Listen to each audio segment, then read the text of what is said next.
পরকালে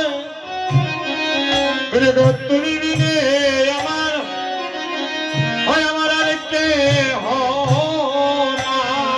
হগুরি গো আমারই কালে আরে পরকালে তুমি বিনে আমার আমার আর কে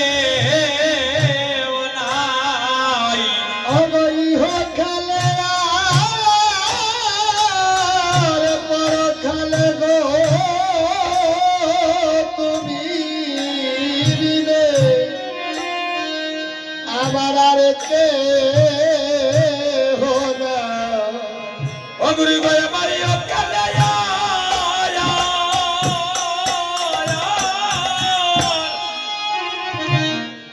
পরকালে তুমি বিনে গুরু গো আমার আর কেউ নাই ও গুরু গো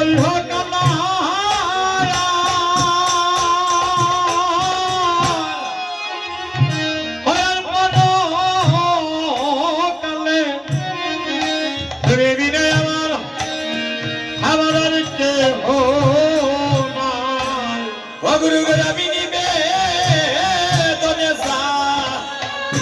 জানাইয়া রাখি গুরু নিবে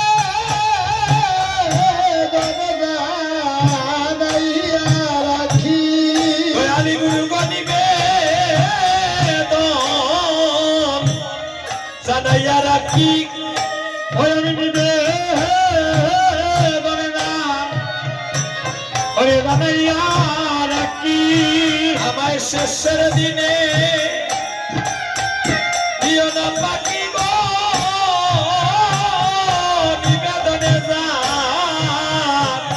জানাইয়া রাখি অবশেষে দিনে দিও না পাখি নিবেদনে জানাইয়া রাখি উড়ে গয় আমার শেষের দিনে দিও না পাখি গো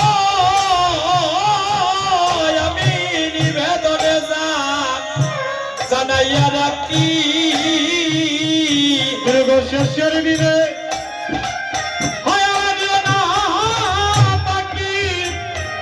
আমি নিবেদনে জানাইয়া রাখি আমার মরণ মরণের আরে কই দিন বাকি দুর্গ বড় কই দিন বাকি আরে উড়িয়া যাইবে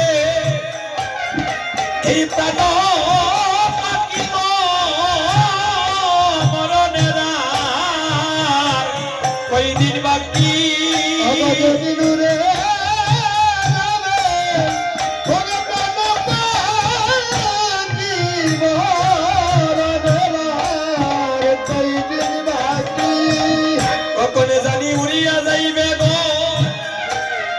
সবার এই প্রাণ পাখি গো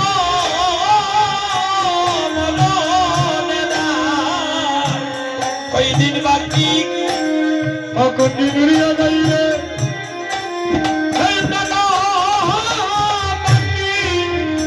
আমার মরণেরা কয়দিন বাকি আমি এমন গুরু বাজে নামে নারে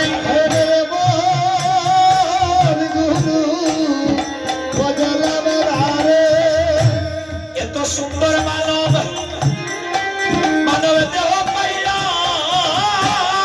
দয়াল গুরুর চরণ একদিন বদলে নানি এত সুন্দর মানব এই মানব দেহ পাইয়া দয়াল গুরুর চরণ একদিন আমি বদলাম নামে এমন সুন্দর মানব এই মানব দেহ পাইয়া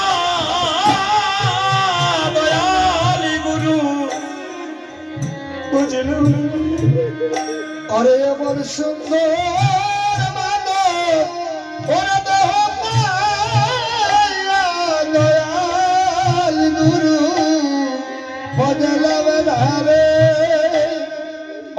সুন্দর মন এই দেহ পাইয়া দয়ালি গুরু আমি বদলাম না রে বাইরে সাদের মানব জনম আর হবে না সাদের মানব জনম আর হবে না আমরা বহু ভাগ্যের ফলে পেয়েছি মানব জনম সাদের মানব জনম আর হবে না বহু ভাগ্যের ফলে পেয়েছি সাদের মানব জনম আর হবে না বহু ভাগ্যের ফলে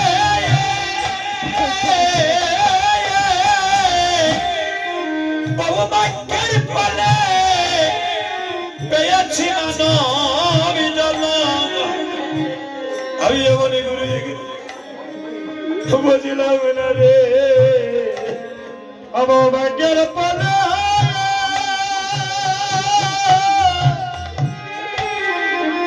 বহু ভাগ্যের ফলে পেয়েছি মানব জনম দয়ালে গুরু জগতি বুঝলাম না রে বহু ভাগ্যের ফলে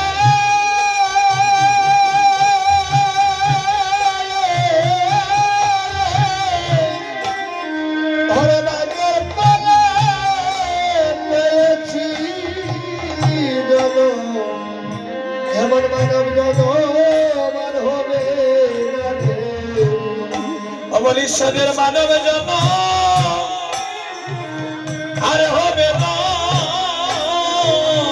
সাদের মানব জনম হবে না সাদের মানব জনম আর হবে না সাদের মানব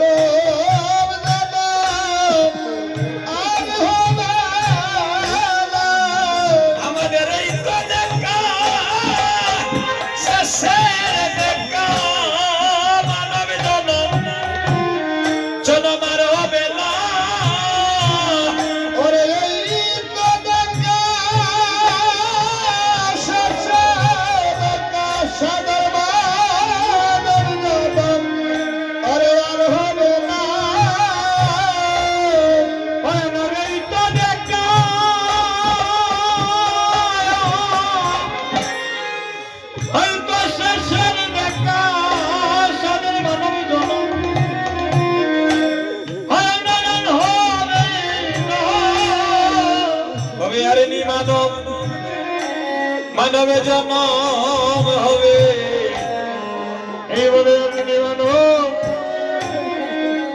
মানব জনম হবে আর নি মানব জনম হবে এইভাবে মানব জনম হবে এমন বচন যজ্ঞ দেহ পাইয়া দয়াল গুরু বজলামে না গো আমাদের আর কি মানব জনম হবে আরে মদের যজ্ঞ দেহ পাইয়া দয়াল গুরু বজলামে না গো আরে মানব জনম হবে বলি আরে নি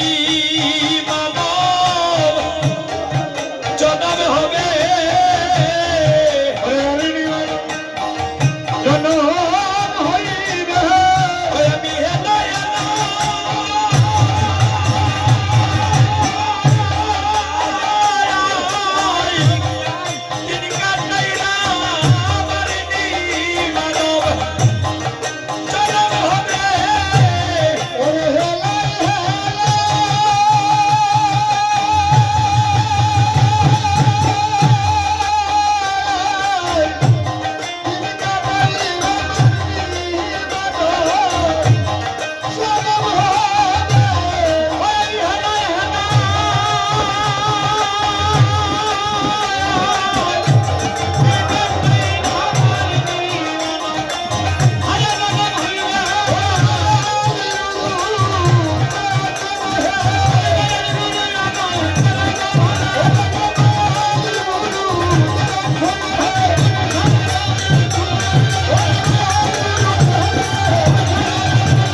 লো শ্রী গৌরী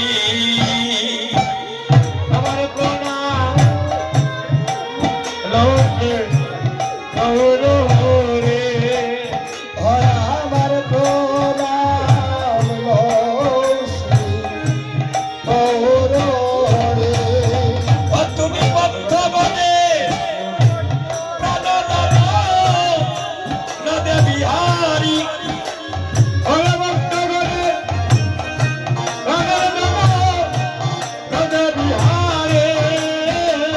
তুমি বদ্ধ বনে প্রাণদান নদে বিহারী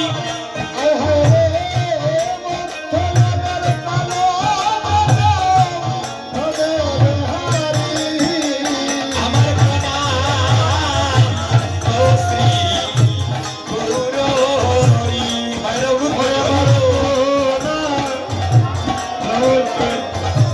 ভৈরব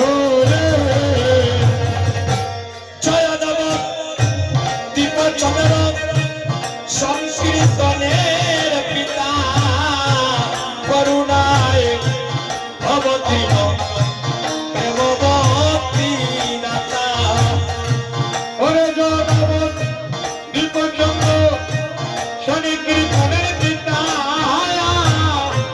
অনেক করুণায় অবতীর্ণ দেবভক্তি দাতা জয় গোবিন্দ দীপচন্দ্র চন্দ্র সংকীর্তনের পিতা করুণায় প্রেমবতী দাতা দীপচন্দ্র তুমি সংকীর্তনের পিতা হরে করুণায় অবতীর্ণ প্রেমবতী দাতা দীপচন্দ্র শনি কীর্তনের পিতা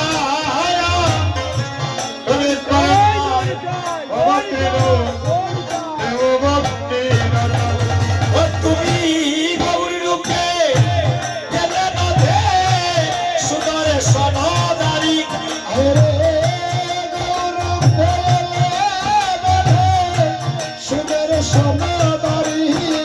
তুমি গৌরী রূপে গেলে নদে সুদর সনদারি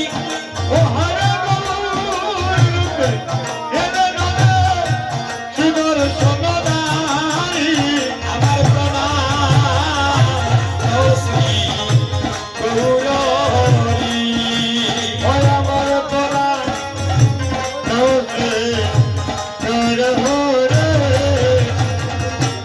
ভক্তগণের কর দয়া তুমি ভক্তের জীবন নামে প্রেমী গণ্য করো আপামর জন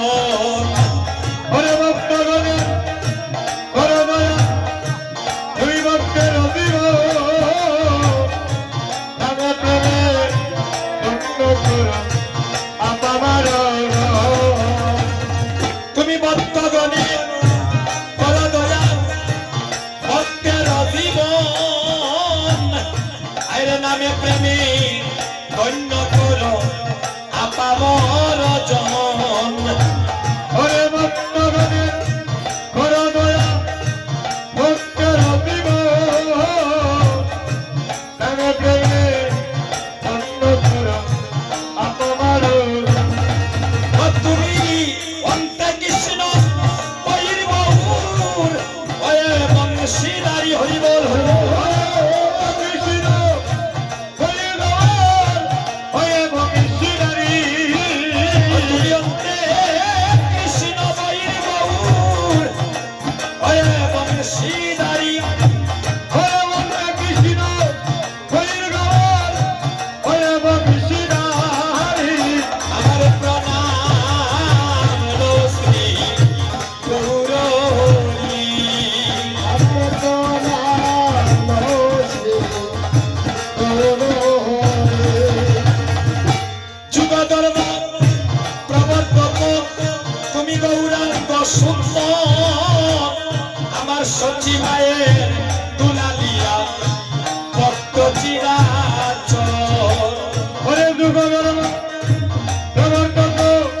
গৌরাঙ্গ সুন্দর তুমি সচিবালয়ের দুলালিয়া ভক্ত চিরাচর তুমি যুগ ধর্ম প্রবর্তক হলে গৌরাঙ্গ সুন্দর আমার সচিবালয়ের দুলালিয়া তুমি ভক্ত চিরাচর হরে যুগ ধর্ম প্রবর্তক গৌরাঙ্গ সুন্দর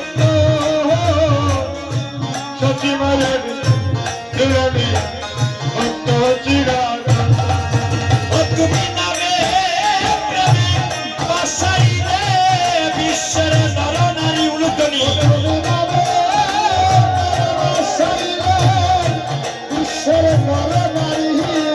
তুমি নামে প্রেমে বাসাইলে বিশ্বের নরনারী ওহারে নামে বসরিরে বিশ্ব নরনারী আমার প্রণাম ও শ্রী গৌরহরি ওই আমার তোরা লোকে গৌরহরে পঞ্চশত অষ্টবিংশ আবির্ভাব কালে শতকোটি প্রণাম তোমার তব শ্রী চরণে ওরে পঞ্চশত অষ্টবিংশ আবির্ভাব কালে সপ্তকোটি প্রণাম তব শ্রীচরণে ওই আমার প্রবিষ্ট করা উচিত হে ব্রজ মাধুরী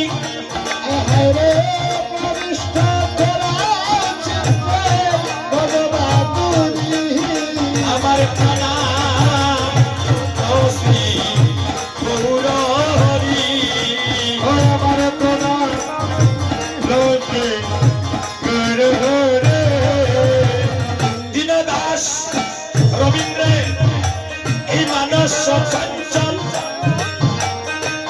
দুরিবার ইন্দ্রিয় হইল কমল হরে দিবদাস রবীন্দ্র এই মানস চঞ্চল ধরেবার ইন্দ্রিয় হরিল প্রভু আরে দীনদাস রবীন্দ্রের এই মানস চঞ্চল দুরিবার ইন্দ্রিয় হইল কমল হরে দিনদাস রবীন্দ্র মানস চঞ্চল ধরেবার ইন্দ্রিয় হরিল প্রভু আরে আমার পিতা জ্বালা দূরে করে দিও শান্তির বাড়ি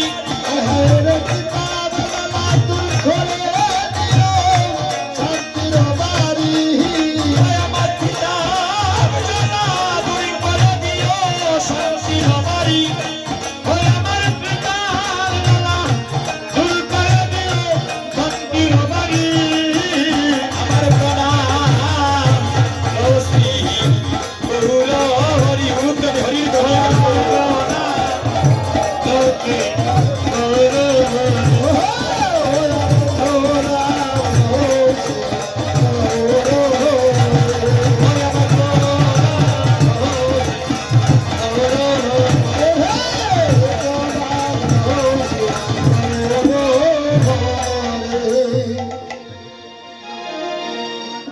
উপস্থিত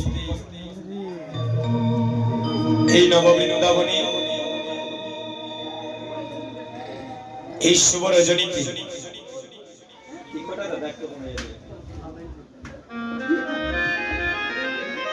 অনেক দূর দূরান্ত থেকে আগত সাধুগুরু বৈষ্ণবগণ, আমার মাতৃমণ্ডলীগণ, পিতৃদেবতাগণ, যুবক বন্ধুগণ, স্নেহাশিস বোনেরা, কীর্তনের পূর্বারম্ভে আমি নরাদম দেবাশিস দাস সকল সাধুগুরু বৈষ্ণবের রাতুল চরণে আমার শত সহস্র কোটি ভক্তি যাপন করছি।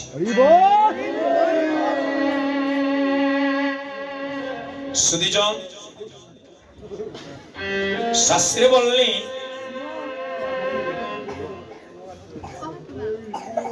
গুরু গৌরাঙ্গ তৈয়া যেজন গোবিন্দ বোঝে সেই পাপী নরকে মজে। তাই আমরা সর্বপ্রথম গুরুর চরণ আশ্রয় নিলাম, কারণ গুরু কৃপাই হি কেবলম। তারপর আমরা গৌর চরণে প্রণাম করলাম, যেন আমরা গৌর দেশের মানুষ সবাই, তো সবার উপরে যেন গৌর হরির একটু কৃপা অবশ্যই।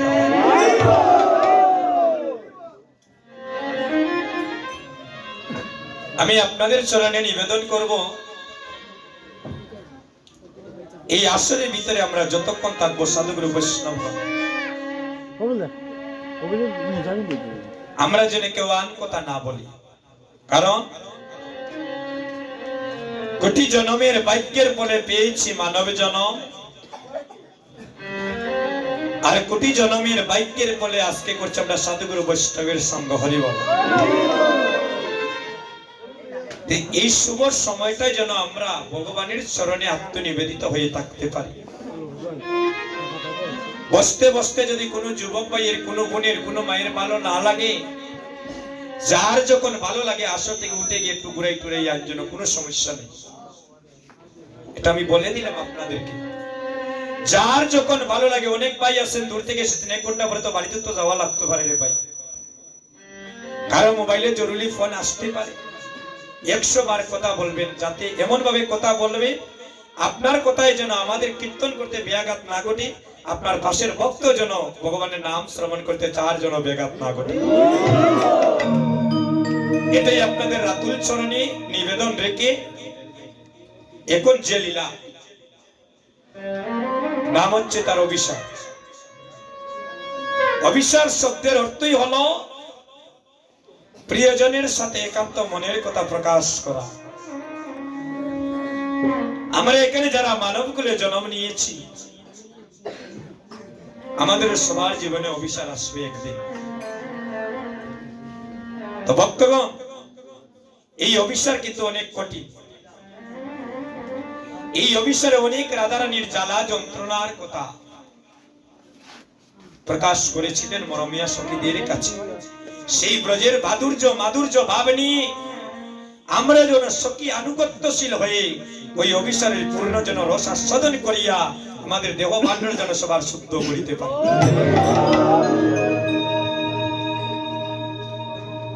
এই যুগটার নাম হলো কলিযুগ। একটু মন দিয়ে শুনবে। এই যুগটার নাম কি গো মা? এই যুগটার নাম হলো কলিযুগ। এই কলিযুগে দেখবে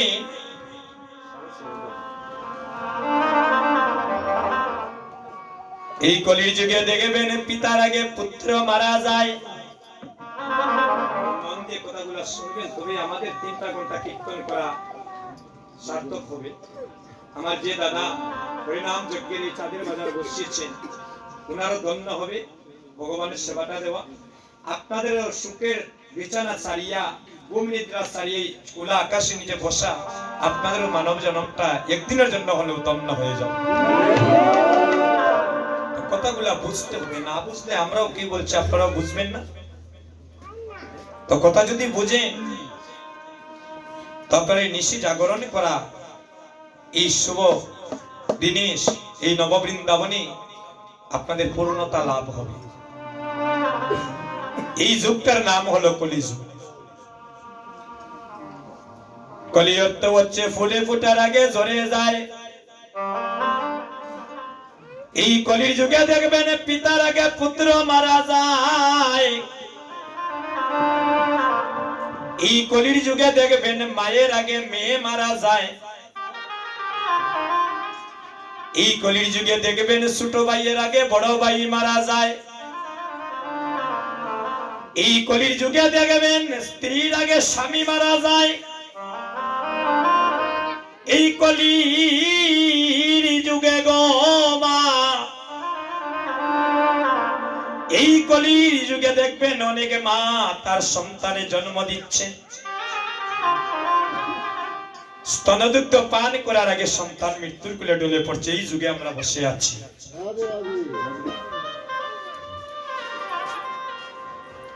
ডাক্তার ডাক্তার ডাক্তার,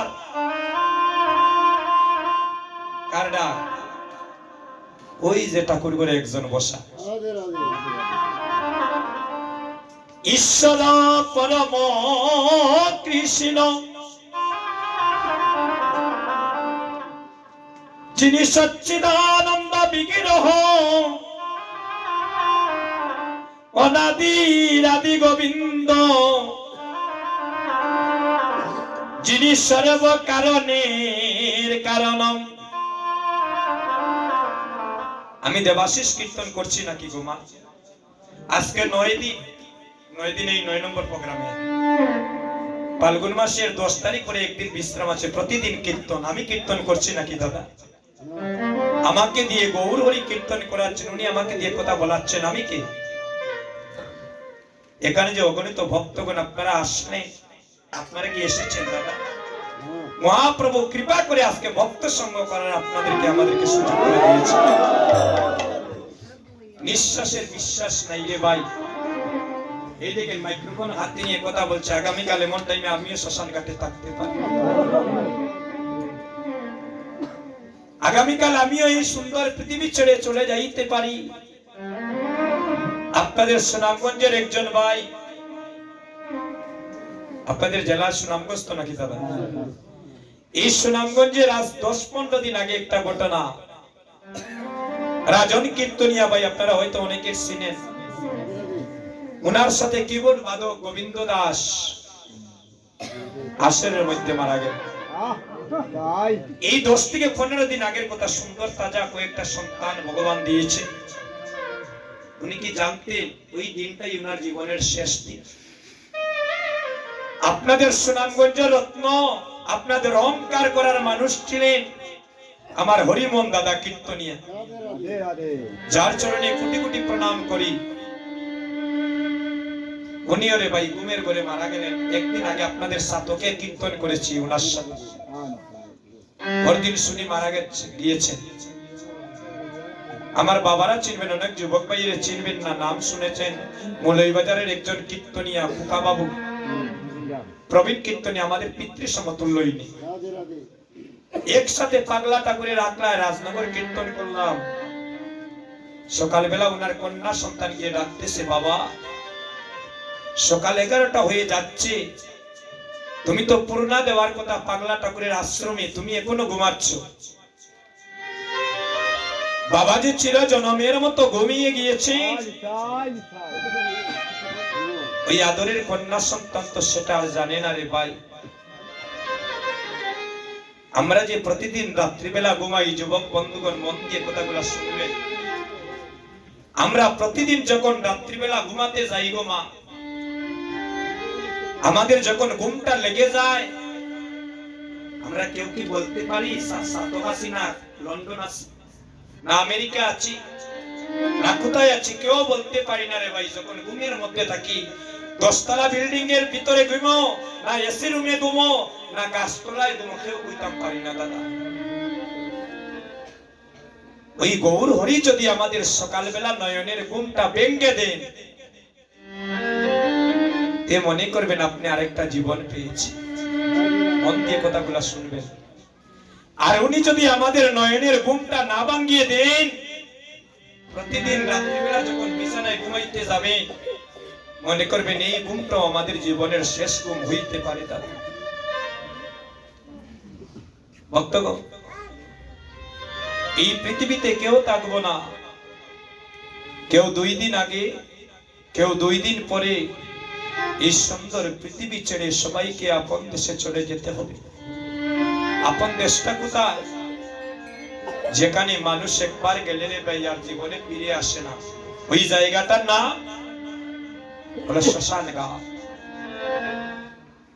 এই জগতে টাকা পয়সা মানুষকে সুখ দেয় না, সুন্দর চেহারা মানুষকে সুখ দেয় না, টাইলস লাগানো বাড়িঘর মানুষকে সুখ দেয় না রে ভাই। এগুলা যদি মানুষকে সুখ দিত, তাহলে মানুষের রাত্রিবেলা ঘুমো ট্যাবলেট খাইয়া ঘুমাইল না। একমাত্র গৌর বিনে সুখ দিতে জগতে নাই অন্য জন, আর তাকিলে তোমার বিদ্যা তুলে কোটি কোটি জন। ভক্তগণ, তাই মহাজন বলছেন ৮০ বৎসরের বৃদ্ধকে প্রণাম করা যায় না যদি তার অন্তরে কৃষ্ণ ভক্তি না থাকে। আর ৮০ বৎসরের বাবা ৫ বৎসরের শিশুকে প্রণাম করিতে পারে সে যদি একবার আমায় কৃষ্ণ পথে ব্রতী করে। তাই সুধীজন, এই পৃথিবী ছেড়ে সবাই জনমের মতো চলে যাব। এই আমরা মানব কুলে কেন জন্ম নিলাম? এই সুন্দর মানব কুলে কেন জন্ম নিয়েছি মা? শুধু ভালানাটা সেবা করার জন্য নাকি? কৃষ্ণ ভজিবার তোরে সংসারেতে আইলাম, আর মিছে মায়ায় বদ্ধ হইয়া আমরা বৃক্ষ সম হইলাম। একদিন এই সুন্দর পৃথিবী ছেড়ে চলে যাব, কারোর সাথে কার কখন দেখা হবে কেউ বলতে পারবো না। মারা যাওয়ার পরে কোথায় যাব কেউ বলতে পারবো না। আসতে মা, যেদিন আমরা মানব কুলে আসলাম, মন দিয়ে শুনে সবাই একটা আমরা নদী পাড়ি দিয়ে আসলাম। ওই নদীটার নাম কি? ভব নদী। কেউ অস্বীকার করে যেতাম পারতাম না এই আসলটা কে দাদা। যেদিন আমরা মানব কুলে আসলাম, সবাই একটা নারী পুরুষ একটা নদী পাড়ি দিয়ে এসেছে। ওই নদীটার নাম কি দাদা? ভব নদী। আচ্ছা বলে, আসার সময় কে কি সাথে নিয়ে এসেছি? গভীরে চিন্তা করি, এটা সেই দেশের কথা। ওই কথাগুলো অনেক আসলে বলি না কেন জানি? কথা বলতে তখন ভালো লাগে, কথাগুলো শোনার মতো যদি প্রাণ ভরে ভক্তরা পাওয়া যায়। দেখেন আসলটা এত নীরব, বোঝা যার বৃন্দাবনে ফুল ফুটে আছে। এটাই হচ্ছে ভক্তের শুভ লক্ষণ। একটু মন দিয়ে শুনেন। নারী বলে পুরুষ বলে, আসার সময় উলঙ্গ এসেছে। উলঙ্গ, পরনের একটা কাপড় ছিল, ছিল নি গো মা? আসি, পরনের কাপড় ছিল। নারী পুরুষ যারাই বলে আমরা উলঙ্গ হয়ে জগতে এসেছি, ভগবান বললেন হে জীব, এই দেশে পাঠাচ্ছি, কিচ্ছু নিয়ে অহংকার করবে না, কারণ তোমার বলতে কিছু নাই। তোমার দেহটাও তোমার নাই, এই দেহটাও আমরা নেই। দিচ্ছে অনাদিরাদি গোবিন্দ। আসার সময় একটা নদী পাড়ি দিলাম, আর যেদিন আমরা মারা যাইব দাদা, কেউ 2 দিন আগে, কেউ তেমন ছিল দিন, সুন্দর পৃথিবী ছেড়ে সবাইকে যেতে হবে, সবাইকে একটা নদী পাড়ি দিতে হবে, আবার একটা নদী পাড়ি দিতে হবে। ওই নদীর নাম বৈতরণী নদী। আপনাদের গ্রামটার নাম কি দাদা?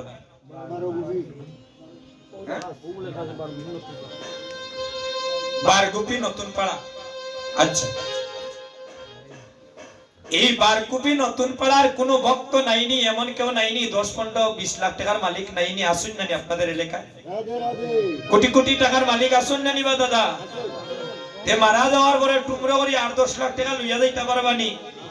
বলে টেলা মারি বার করে দিলাই কেউ দেখতো না, চলবনি? একমাত্র যাবে রে ভাই মধুমাকা কৃষ্ণ নাম। এই যে আজকে ভক্ত সঙ্গ করছেন, সাধু সঙ্গ করছেন, মান অভিমান ছেড়ে দিয়ে একজন ভাই আরেকজন ভাইয়ের সাথে ভক্ত মিলাচ্ছেন, একজন ভাই আরেকজন ভাইয়ের পদধূলি নিচ্ছেন, এটাই তো আপনার মানব জন্ম সার্থক। মহাপ্রভুর সম্মুখে বলছেন, প্রভু সারাটা দিন কত ব্যস্ততায় থাকি, সংসার ঝামেলা, বিষয়ে বাসনা, কত ধরনের যন্ত্রণায় আমরা থাকি। আজকে তুমি কৃপা করে তোমার সামনে বসে 2টি মিনিট হলেও কৃষ্ণ ভক্তের সঙ্গ করার সুযোগ করে দিয়েছো। প্রভু এর ঋণ তোমার আমরা কোনোদিন শোধ করতে পারবো না। এই যে ভক্তের ধরে আপনারা মাকেন, শোনেন এই দুলিটার কত মূল্য। একদিন ভগবান শ্রীকৃষ্ণের মাথার ব্যথায় ধরেছিল, তখন নারদকে বলেছিলেন, নারদ আমার প্রচন্ড মাথার ব্যথা করতেছে, যাও তুমি আমার জন্য একটু ঔষধ নিয়ে আসো। কি ঔষধ? বলে বৃন্দাবনের যে কোনো ভক্তের কাছ থেকে তার চরণে একটু ধুলি এনে আমাকে দেবে, যদি তুলি এনে দাও আমার মস্তকে আমার মাথার ব্যথাটা সেরে যাবে। নারদ মুনি বললেন, ভগবান তুমি এ বলছো কি? তোমার চরণে পাওয়ার জন্য কত যোগী ঋষিরা কাঁদে, তোমার দর্শন পাওয়ার লাগিয়া কত রাজার ছেলে রাজবেশ ছেড়ে দিয়ে ভিখারির বেশে ঘুরে, কত কুটিপতির সন্তান ভিক্ষার ঝুলি কাঁধে নিয়ে রাস্তায় রাস্তায় নগরে নগরে বেড়ায়, আর তোমাকে দিবে ভক্তরা পদধূলি, আমি অপরাধী হতে পারবো না। বলে যাও, এবার যার কাছে বৃন্দাবনে যান, কেউ তো আর দেয় না। না না, আমরা অপরাধী হইব ভগবানকে শরণ ধরে দিয়া, যিনি আমাদের ভগবান, আর আমরা শরণ ধরে তারে দিকে আমরা অপরাধী হব। কেউ দিল না। নারদ মুনি এসে বললেন, হে গোবিন্দ, এই ব্রজের প্রতিটি ভক্তের কাছে গেলাম, কেউ ধুলি দিতে চায় না, কয় তারা পাপের পাতকি হবে। বলে যাও তুমি আমার গোপীগণের কাছে, আজকে শুনবেন গোপীগণের কথা বলবো অষ্টসখী। এই ব্রজের গোপীর কাছে যাও, দেখো তারা আমাকে দেয়নি। যখন গিয়েছেন ব্রজগোপীর কাছে নারদ মুনি, বলে গো তোমাদের কৃষ্ণে প্রচন্ড মাথার ব্যথা, যদি তোমরা ঔষধ দাও। বলে কি ঔষধ? বলে যদি তোমাদের একটু চরণ ধুলি আমার কাছে দাও। তখন বলেছিলেন, আমাদের ধুলি দিয়া যদি ভগবানের যদি মাথার ব্যথা কমে, এর জন্য যদি আমাদের নরকে যাইতে হয়, আমরা নরকে যাব। এই দেখে কোটি জন্ম যদি নরকে থাকতে হয় আমরা থাকবো, কিন্তু আমাদের দুলিয়ে যদি ভগবানের মাথার ব্যথা কমে যায়। তখন আঁচলে করে কিছু নিয়ে আসছেন দুলি, এসে দেখেন ভগবান পূর্ণ সুস্থ। গোবিন্দ, একটু আগে দেখলাম তোমার মাথা যন্ত্রণায় তুমি সহ্য করতে পারতেছ না, আর এখন থেকে তুমি সুস্থ হয়ে বসে আছো, তোমাকে কে দিয়েছে দুলি? বলে নারদ, ওই ব্রজের গোপীগণ যখন তাদের বদন দিয়ে বলেছে যে আমরা প্রয়োজন হলে নরকে যাব, আমাদের দুলি দিয়ে ভগবানকে সুস্থ করব, আমি সাথে সাথে সেখান থেকে সুস্থ হয়ে গিয়েছি। এই জগতে ভগবান খাওয়ার কাঙ্গাল নয়, এই জগতে ভগবান ভক্তের ভক্তির কাঙ্গাল। আমরা যদি প্রেম ভক্তি দ্বারা তাকে ডাকতে পারি, আমাদের মান অভিমান ছেড়ে দিয়ে যদি গৌর মনির সাথে মন মনির সম্পর্ক তৈরি করিতে পারি, একদিন না একদিন আমাদের ভগবানের সাথে দর্শন হবে, আর গোলক ধামে একদিন বসবাস হবে। সবাই দুটি হাত তুলেন, একটু সবাই একটু হাত তুলেন মা। হরে কৃষ্ণ কৃষ্ণ কৃষ্ণ হরে হরে, হরে রাম রাম রাম হরে হরে, হরে কৃষ্ণ কৃষ্ণ কৃষ্ণ কৃষ্ণ হরে হরে, হরে রাম রাম রাম হরে হরে, হরে কৃষ্ণ কৃষ্ণ কৃষ্ণ হরে হরে, হরে রাম রাম রাম হরে হরে। এই ভক্তগণ, আমাদের কর্ম অনুসারে আমাদের কর্মটা করে যেতে হবে। তাই সবার চরণে আমার একটাই নিবেদন থাকবে মা, রাত্রিরা প্রভাত হয়ে গেলে অনেক ভাইয়ের বাড়ি বই গড় বই সিনিনারে ভাই, আর জানি না কখন দেখা হবে। তোমাদের মানব জন্মটা পেয়েছি ভগবানের সেবায় লাগানোর জন্য, আমরা যেন দিনে অন্তত একবার যেন ঠাকুর করে গিয়ে ভগবানকে একটা প্রণাম করিতে পারি। আর যদি দেওয়ার মতো কিছু না থাকে, একটা ফুল দিয়ে যেন বলতে পারি, হে গোবিন্দ, মানবকুলে জন্ম দিয়েছ, সংসার ঝামেলায় পড়ে তোমাকে ভুলে যাচ্ছি, এই নরাদমের এই ফুলটা তোমার চরণে নিবেদন করলাম, তুমি গ্রহণ করো। ভগবানকে কোটি টাকা দিয়ে আপনি খুশি করতে পারবেন, এই একটা কথা ভক্তিভাবে বললে ভগবান আপনার প্রেম করবে। কারণ ভক্তের অধীন ভগবান, আর নিজে ছোট হয়ে বাড়ায় ভক্তের মা। অমনরে এই গানটা আমার দাদা বলছেন গাওয়ার জন্য, গাইব নাকি? এই গানের কথা কি বলবো? এই গানের কারণে আমি কোটি কোটি যুবক ভাইদের মায়ের বোনদের ভালোবাসা পেয়েছি। গান তো ইউটিউবে আমার হাজার হাজার আছে। ওই দাদার করে ছিলাম, ওনার একটা মেয়ে আমাকে আরেকটা গানের কথা বলছিল, ওই যে তুমি কাউরে দিলায় 10টা সন্তান, ওই গানটা বলার জন্য। এই যে গানগুলা আপনাদের চরণে আমি স্থান পেয়েছি একটা গানের কারণে, কারোর সাথে জীবনে দেখা নেই, উনি আমাকে ফোন দিয়ে আমাকে প্রশংসা করছেন, এই ঋণ আমি আপনাদের শোধ করতে পারবো না দাদা।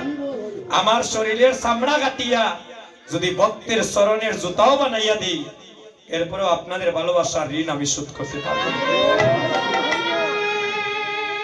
আমি ভারতে কীর্তনে গিয়েছিলাম, আমার গানে মুগ্ধ হয়ে একজন মা আমাকে ভাই বানালেন, তারা আমাকে বৃন্দাবন নিয়ে গেল। এই বৃন্দাবন 1 মাস ভ্রমণ করে আসলাম।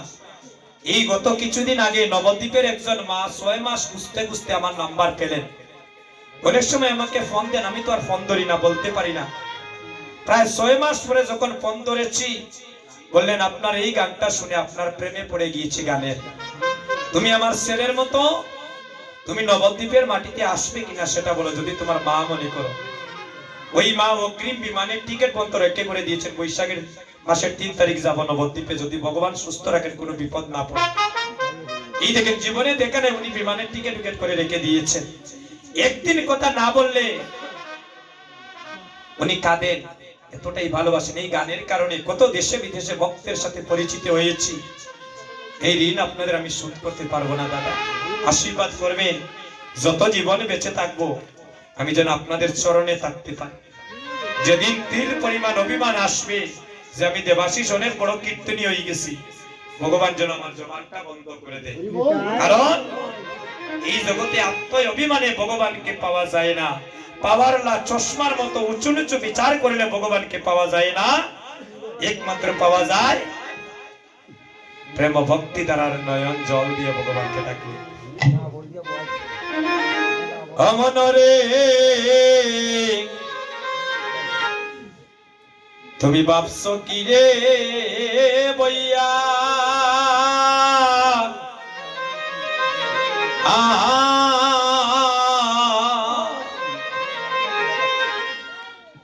শেষের বিয়ে হবে